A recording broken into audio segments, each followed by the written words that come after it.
আসসালামু আলাইকুম ওরহমতুল্লাহ। ইসলামের ইতিহাসে কিছু নাম আছে যাদের কথা শুনলেই হৃদয় নরম হয়ে যায়, যাদের জীবন আমাদের ঈমানকে শক্তিশালী করে।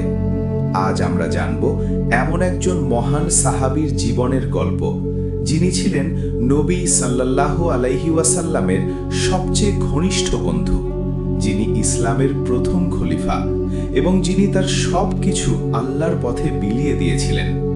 তিনি হলেন হযরত আবু বকর সিদ্দিক রাদিয়াল্লাহু আনহু। আবু বকর রাদিয়াল্লাহু আনহু জন্মগ্রহণ করেন মক্কার কুরাইশ গোত্রে। তার নাম ছিল আব্দুল্লাহ ইবনে আবি কুহাফা। শৈশব থেকেই তিনি ছিলেন সত্যবাদী, দয়ালু, নম্র, বিশ্বস্ত।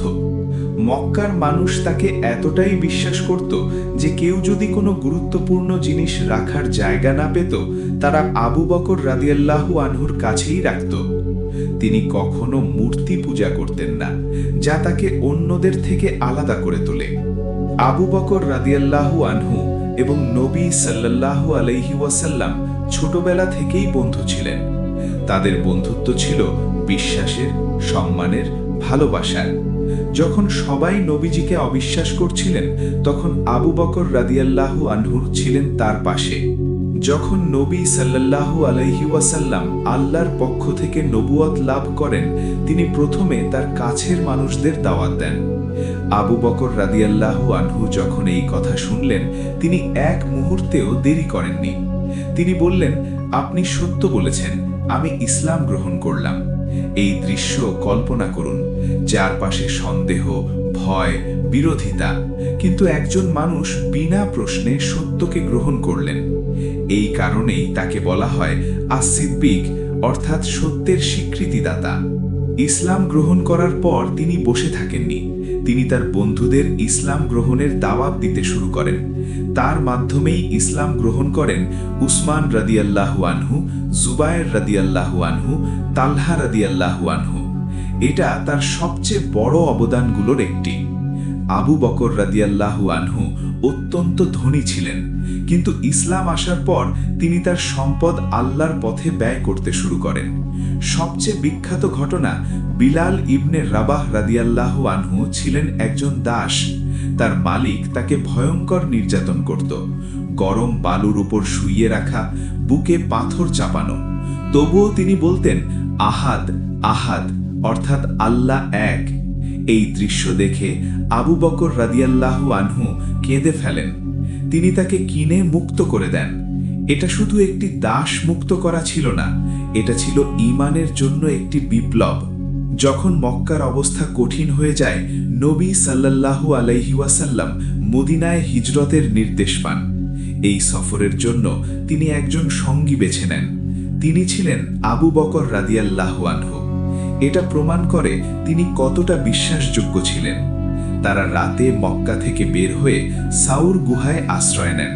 শত্রুরা তাদের খুঁজতে খুঁজতে গুহার সামনে এসে যায়। আবু বকর রাদিয়াল্লাহু আনহু ভয়ে কাঁপতে থাকেন। তিনি বলেন, ইয়া রাসূলুল্লাহ, তারা যদি নিচে তাকায় আমাদের দেখে ফেলবে। নবী সাল্লাল্লাহু আলাইহি ওয়াসাল্লাম বলেন, লা তাহজান ইন্নাল্লাহা মা'ানা, দুঃখ করো না, আল্লাহ আমাদের সাথে আছেন।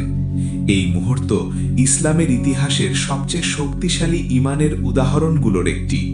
মদিনায় গিয়ে তিনি নবী সাল্লাল্লাহু আলাইহি ওয়াসাল্লামের পাশে থাকেন, সব যুদ্ধে অংশ নেন, সব কষ্টে পাশে থাকেন, সব সময় সাহায্য করেন। একবার নবী সাল্লাল্লাহু আলাইহি ওয়াসাল্লাম সাহাবীদের বলেন, তোমরা আল্লাহর পথে দান করো। সবাই কিছু না কিছু নিয়ে আসে, কিন্তু আবু বকর রাদিয়াল্লাহু আনহু কি করেন জানেন? তিনি তার সব সম্পদ নিয়ে আসেন। নবী সাল্লাল্লাহু আলাইহি ওয়াসাল্লাম জিজ্ঞেস করেন, তোমার পরিবারের জন্য কি রেখে এসেছো? তিনি বলেন, আল্লাহ এবং তার রাসূল। নবী সাল্লাল্লাহু আলাইহি ওয়াসাল্লাম ইন্তেকাল করলে সাহাবীরা ভেঙে পড়ে। তখন আবু বকর রাদিয়াল্লাহু আনহু দাঁড়িয়ে বলেন, যে মুহাম্মদ সাল্লাল্লাহু আলাইহি ওয়াসাল্লামের ইবাদত করত, সে জেনে রাখুক তিনি ইন্তেকাল করেছেন, আর যে আল্লাহর ইবাদত করে তিনি চিরঞ্জীব। এই কথা শুনে সবাই বাস্তবতায় ফিরে আসে। এরপর তিনি ইসলামের প্রথম খলিফা হন। তার খিলাফতের সময় অনেক মানুষ ইসলাম ত্যাগ করতে চায়, মিথ্যা নবী তৈরি হয়, কিন্তু তিনি দৃঢ়ভাবে ইসলামকে রক্ষা করেন। অবশেষে এই মহান সাহাবী ইন্তেকাল করেন। তাকে দাফন করা হয় নবী সাল্লাল্লাহু আলাইহি ওয়াসাল্লামের পাশেই, হযরত উমর ইবনে খাত্তাব রাদিয়াল্লাহু আনহু। চলুন তাহলে শুরু করি। এটা আপনার মেগা পার্ট 2, লম্বা স্ক্রিপ্ট, প্রায় 5000+ শব্দ, সরাসরি ইউটিউব ভিডিও বানাতে পারবেন। ইসলামের ইতিহাসে এমন একজন মানুষ আছেন যার নাম শুনলে শত্রুরা ভয়ে কাঁপত আর মুসলমানরা পেত সাহস ও শক্তি। তিনি ছিলেন ন্যায় বিচারের প্রতীক, সাহসের প্রতীক এবং সত্যের জন্য আপোষহীন একজন নেতা। তিনি হলেন হযরত উমর ইবনে খাত্তাব রাদিয়াল্লাহু আনহু। উমর ইবনে খাত্তাব রাদিয়াল্লাহু আনহু জন্মগ্রহণ করেন মক্কার কুরাইশ গোত্রে। শৈশব থেকেই তিনি ছিলেন অত্যন্ত শক্তিশালী, সাহসী, কঠোর স্বভাবের। তিনি কুস্তিতে পারদর্শী ছিলেন এবং মক্কার একজন প্রভাবশালী ব্যক্তি ছিলেন। শুরুতে উমর রাদিয়াল্লাহু আনহু ইসলামের কঠিন শত্রু ছিলেন। তিনি মুসলমানদের ওপর অত্যাচার করতেন। এমনকি একদিন তিনি সিদ্ধান্ত নেন, আমি মুহাম্মাদকে হত্যা করব।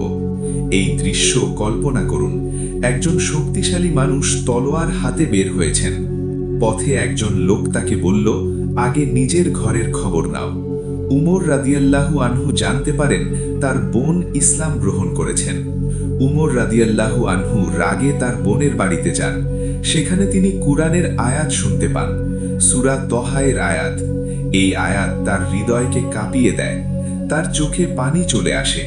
তিনি বলেন, এটা মানুষের কথা নয়, এটা আল্লাহর কথা।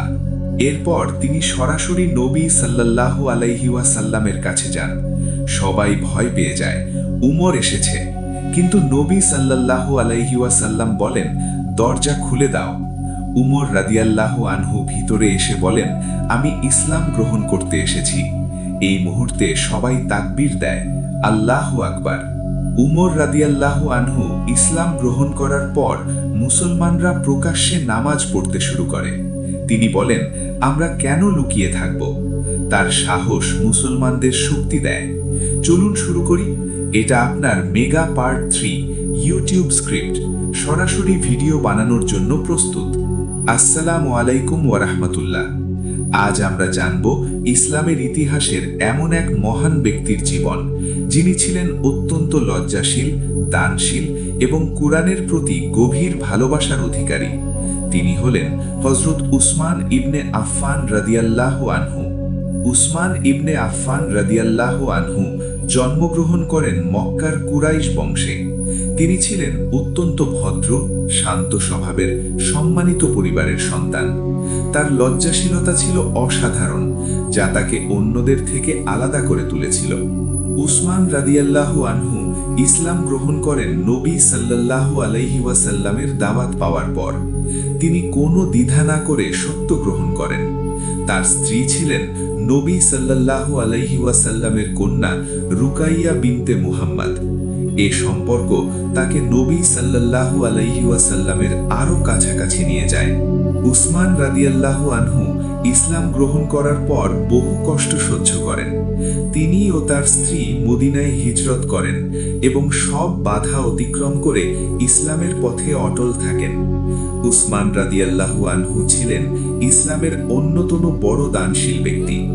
মদিনায় পানির অভাব হলে তিনি একটি কূপ কিনে মুসলমানদের জন্য ওয়াকফ করে দেন। এটি ছিল এমন একটি দান যা কিয়ামত পর্যন্ত মানুষের উপকারে আসে। তাবুক যুদ্ধে মুসলমানদের আর্থিক সংকট ছিল। উসমান রাদিয়াল্লাহু আনহু তখন বিপুল পরিমাণ সম্পদ দান করেন, সৈন্যদের খাদ্য, বাহন, অস্ত্র।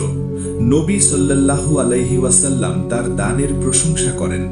আবু বকর রাদিয়াল্লাহু আনহু, উমর ইবনে খাত্তাব রাদিয়াল্লাহু আনহু এর পর উসমান রাদিয়াল্লাহু আনহু ইসলামের তৃতীয় খলিফা নির্বাচিত হন। তার নেতৃত্বে ইসলাম আরও বিস্তৃত হয়। উসমান রাদিয়াল্লাহু আনহু এর সবচেয়ে বড় অবদান হল কুরআন সংকলন ও এককভাবে সংরক্ষণ করা। তার উদ্যোগে কুরআনের বিভিন্ন কপি একত্র করে একটি মানসম্মত কপি তৈরি করা হয়, যা আজও আমরা অনুসরণ করি। নবী সাল্লাল্লাহু আলাইহি ওয়াসাল্লাম বলেন, যে ব্যক্তির জন্য ফেরেশতারা লজ্জা করে তিনি উসমান। এটি তার চরিত্রের উচ্চ মর্যাদা নির্দেশ করে। তার খিলাফতের শেষ দিকে কিছু ফিতনা সৃষ্টি হয়। বিদ্রোহীরা তার বিরুদ্ধে অবস্থান নেয়। তিনি যুদ্ধ করতে চাননি, রক্তপাত এড়াতে চেষ্টা করেন। অবশেষে তিনি কুরআন তিলাওয়াতরত অবস্থায় শহীদ হন। উসমান রাদিয়াল্লাহু আনহু ছিলেন দানশীলতার প্রতীক, লজ্জাশীলতার প্রতীক, কুরআনের খেদমতের প্রতীক। তার জীবন আমাদের শেখায়, আল্লাহর পথে দান করলে তা কখনো বৃথা যায় না। চলুন আপনার ভিডিওর জন্য একদম ফাইনাল আউটরো স্ক্রিপ্ট দিচ্ছি। এটা আপনি পুরো ভিডিও শেষে ব্যবহার করবেন, 30 থেকে 60 সেকেন্ড। প্রিয় ভাই ও বোনেরা, আজকের এই দীর্ঘ ভিডিওতে আমরা জানার চেষ্টা করেছি ইসলামের ইতিহাসের মহান সাহাবীদের জীবনের কিছু অংশ, যাদের ঈমান, ত্যাগ, ধৈর্য এবং আল্লাহর প্রতি ভালোবাসা আমাদের জন্য চিরন্তন অনুপ্রেরণা। আবু বকর রাদিয়াল্লাহু আনহু, উমর ইবনে খাত্তাব রাদিয়াল্লাহু আনহু, উসমান রাদিয়াল্লাহু আনহু, আলী ইবনে আবি তালিব রাদিয়াল্লাহু আনহু। তাদের জীবন আমাদের শেখায় কিভাবে সত্যের পথে অটল থাকতে হয়, কিভাবে আল্লাহর জন্য ত্যাগ করতে হয়। শেষে একটি দোয়া করে শেষ করছি। হে আল্লাহ, আমাদেরকে সাহাবীদের মতো ঈমান, আমল এবং ভালোবাসা দান করুন। আমাদেরকে তাদের পথে চলার তৌফিক দিন। আমিন। আসসালামু আলাইকুম ওয়া রাহমাতুল্লাহ।